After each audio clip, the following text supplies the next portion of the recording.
pick one. Thank you very much, Chair. And I think even as we talk about valuation, valuation cannot just be the summation of the assets alone, Honorable Speaker, because whatever we are doing here is towards privatization. And towards privatization, one of the ways is through initial public offering. Honorable Speaker, if you are to look at the experience of what is already there currently, and I want to give an example of like two entities.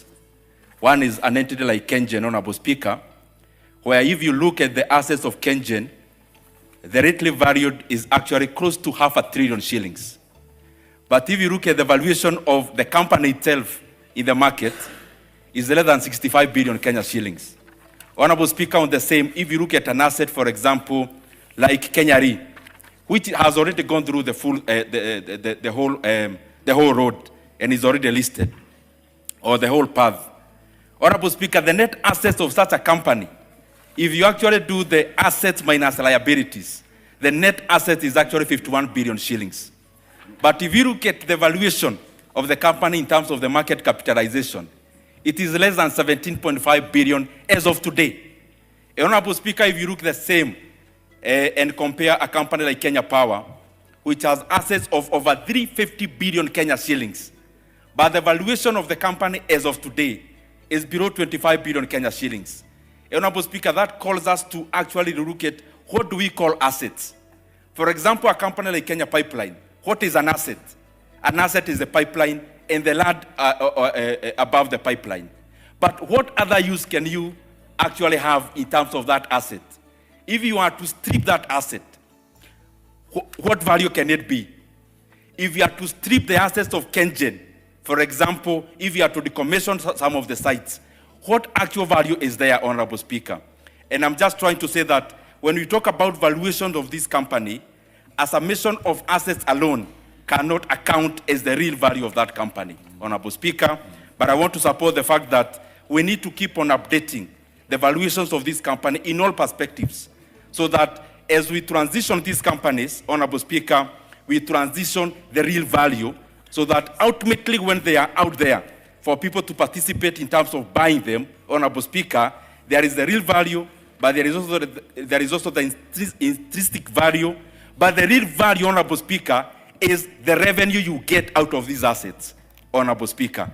The value I'm talking about, and I'm sorry to almost give a speech on this, the companies, for example, I've given, Honorable Speaker, when you look at the investors, investors are not interested in terms of what are the assets.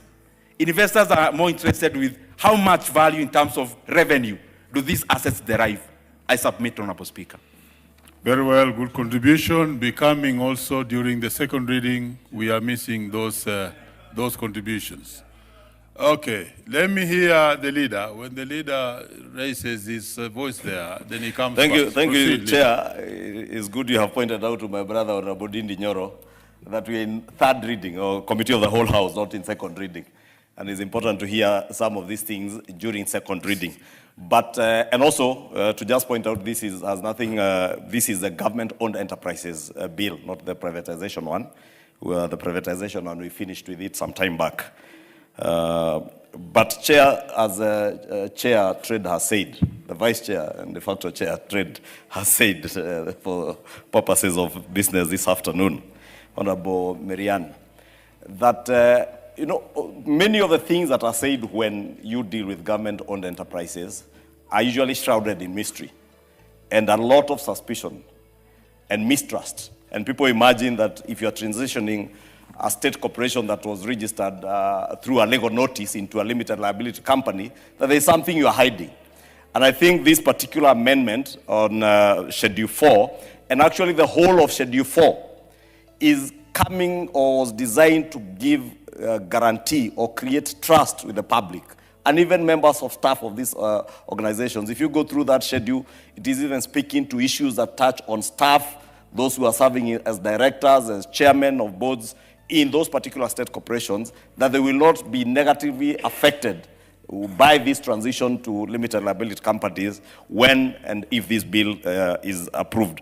And therefore, this further buttresses the same, that any assets and liabilities, first they will be valued and an auditor either appointed by the Auditor General or the Auditor General herself, we audit these state corporations or state agencies, government-owned enterprises, to ensure that the values being transitioned into the company are as accurate as they could ever be.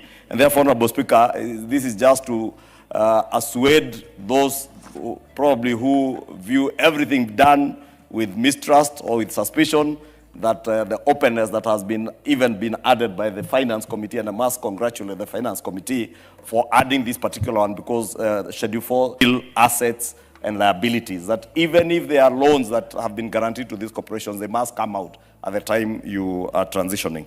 And I beg to support. Very well. Two more interests there. Let's make them brief. Honorable. Thank you, Honorable Chair. I consider this amendment like informative and accurate, but I'm concerned about time frame. At what time would these audits and all these liabilities, including loans guarantee, be done? For purpose of accuracy, maybe it will be done and then the transition is happening next year. I thought time frame would